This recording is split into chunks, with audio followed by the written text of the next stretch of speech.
السلام عليكم ورحمة الله وبركاته. أهلا وسهلا بحضراتكم على قناة هاني الشريف اتش المتنوعة على اليوتيوب. النهاردة حضراتكم الموضوع بيتكلم عن الأيساهات الخاصة بالبوردة أو البورد بتاعة المايكات الميكروفون اللي هي البلوتوث 858.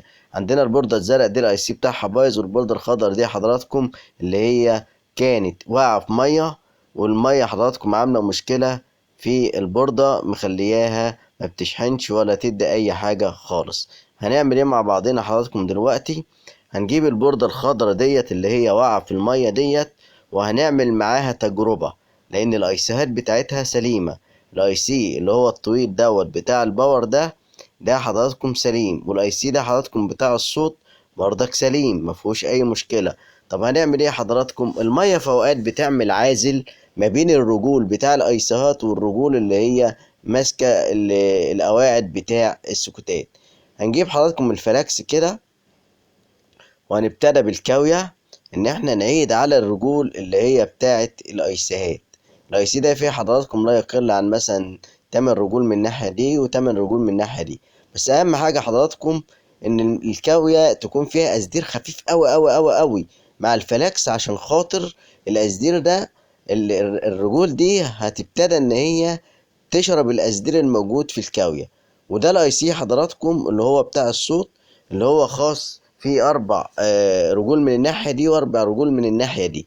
هنعمل ايه برضك؟ بنفس الموضوع هنمشي بالكاويه على الرجول بنفس الموضوع لغايه ما الرجول تثبت في مكانها كويس، ونعيد على الاي سي الصغير التاني ده برضك، نعيد عليه برضك على اي حاجه فيها الرجول نعيد عليها، حتى الرجول بتاع السكوتات اللي هي بتاعه المايك وبتاع الجرس نعيد عليهم برضك بالكاوية وبالفلاكس والأسدير.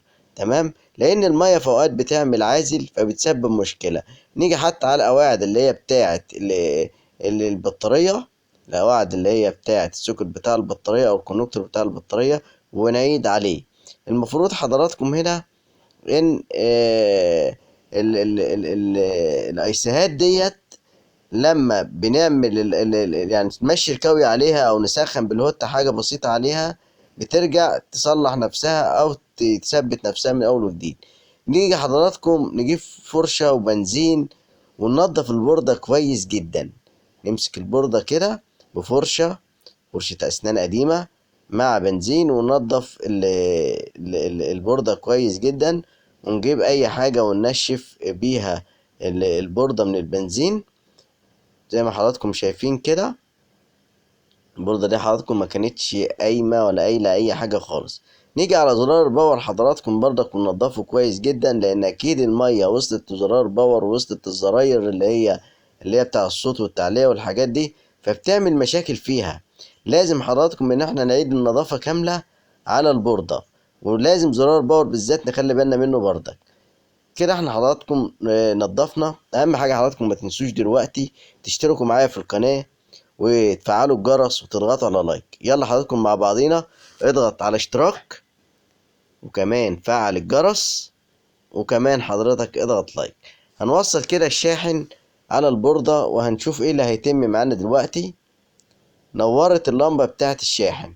طب هنشغل زرار الباور كده، ادي الاشارة بتاعت الجهاز. لو اشتغل حضراتكم هيشتغل معانا، هينور كده حضراتكم. البوردة اشتغلت تاني مع انها كانت ميتة. كل اللي احنا عملناه ان احنا سخنا على الايسيهات ديت، وعدنا على الرجول، وعدنا على الرجول بتاعة البطارية، وكل الرجول اللي هي الموجودة في البوردة عدنا عليها بالاسدير، وسخنا تسخين خفيف. طبعا الكاوية كده كده بتبقى سخنة جامد، فلما حضرتك بتمشيها على الرجول بالطريقة اللي انا مشيتها دي فبيسخن الاي سي معاها. وكده حضراتكم اشتغلت معانا فعلا البوردة.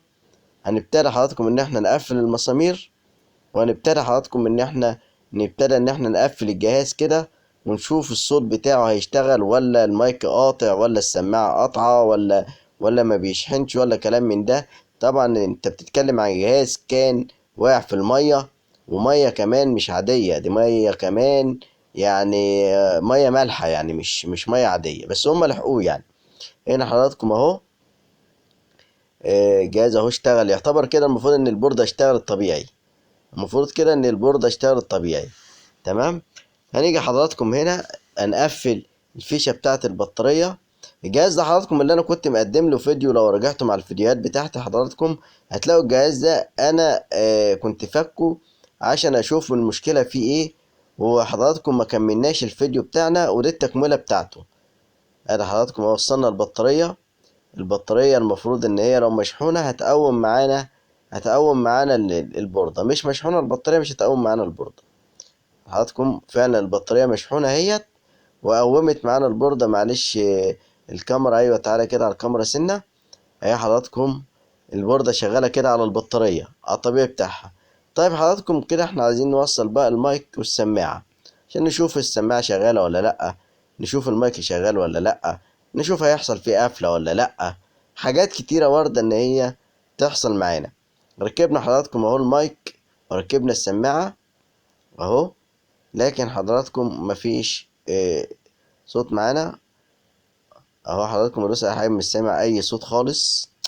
لسه برضك في مشكلة، لسه برضك في مشكلة معانا. حتى زرار باور بيعلق اهو مش راضي، يعني انا بحاول ادوس عليه عشان يقفل مش عايز يقفل.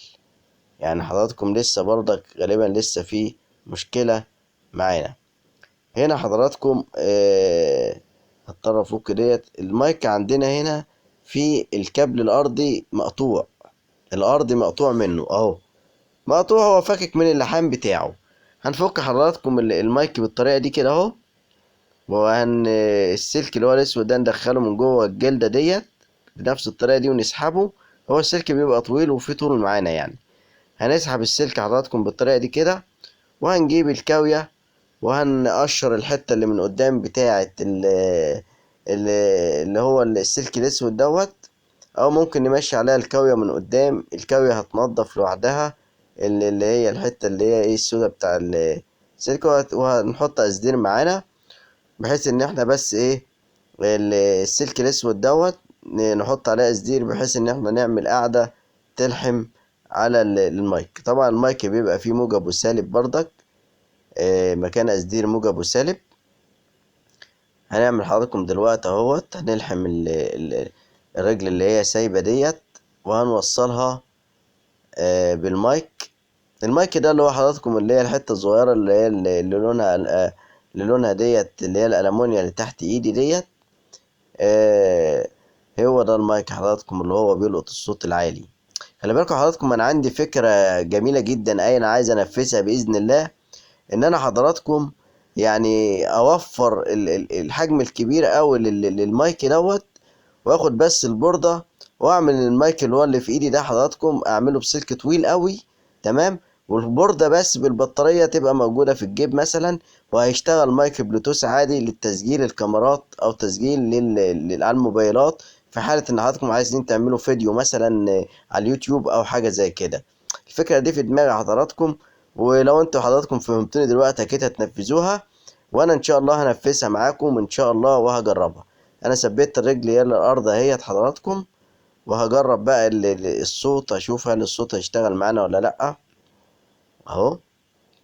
طبعا البوردة الزرقاء اللي جنب حضراتكم دي لسه عايزة اي سي، والاي سي ده حضراتكم انا ليه فيديو تاني هنعمله مع بعضنا باذن الله. الاي سي يا اما بناخده من بوردة زيها، يا اما حضراتكم بندور على اي سي بديل، وده اللي حضراتكم هنشوفه في كارت صوت اوديو بتاع كمبيوتر عندي كده. ولسه حضراتكم هشوف اذا كانت الايسات اللي فيها هتنفع ولا لا، وهوري لحضراتكم على الفيديو. تمام. هنا حضراتكم انا خلاص لحمت المايك اهو، والمفروض ان هو يشتغل معانا الجهاز باذن الله تعالى. الو الو الو الو الو الو الو الو الو. وبكده حضراتكم المايك فعلا اشتغل معايا تمام الحمد لله. كده المايك، خلي بالكم المايه دي بتعمل مشاكل كتيره جدا، وبالذات البورد بتاعه الميكروفون ده بتبقى حساسه جدا، وفيها يعني خرائط وفيها حاجات يعني فعلا علم الانسان ما لم يعلم. يعني ربنا سبحانه وتعالى بيعلم الانسان حاجات ان هو يقدر يخترع البدع في البورد دي. هنا حضراتكم اهو طبعا يعتبر دلوقتي انا جربت الصوت وجربت صوت المايك وجربت صوت السماعة. بس انا دلوقتي حضراتكم هقفل الجهاز اهو حضراتكم. معلش انا الو الو قفلته الو كده الو. وعملته باستك لان الشبكة ديت الرجول بتاعتها متكسرة، فعلى ما تثبت بس بمادة من اللزق كده وهتشتغل. المايك ده حضراتكم مفيهوش بطارية من ورا، البطارية بتاعته داخلية، حجر صغير موجود جواها. حضراتكم ادي المايك اهوت، الحمد لله اشتغل معانا مفيش اي مشكلة خالص. وبكده حضراتكم نبقى الو الو خلصنا الو. مع بعضنا الفيديو. يا ريت تشتركوا معايا في القناة وتفعلوا الجرس وتضغطوا لايك وتصلوا على النبي عليه الصلاة والسلام. كان معكم أنا شريف من قناة أنا شريف اتش اتش المتنوعة على اليوتيوب.